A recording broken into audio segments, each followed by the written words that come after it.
Hi friends, welcome back to Devansh Nanda vlogs. ఈరోజు vlog వచ్చేసి ఇక్కడ త్రిపురాంతకం అనమాట. శ్రీశైలం దగ్గర ఉన్న త్రిపురాంతక క్షేత్రానికి అయితే వచ్చాము. దీని విశిష్టత ఏంటి అంటే శ్రీశైలానికి తూర్పు దిశన ఉంటుంది. ఇది 4 ద్వారాలతో ఉంటుంది. 4 ద్వారాలకి 4 ఉపద్వారాలు అయితే ఉంటాయి ఈ క్షేత్రానికి.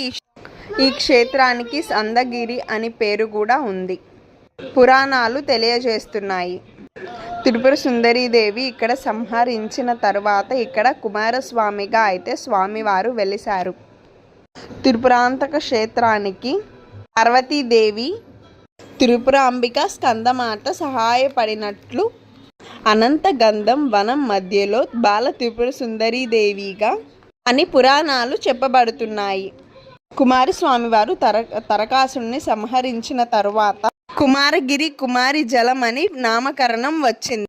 స్వామివారికి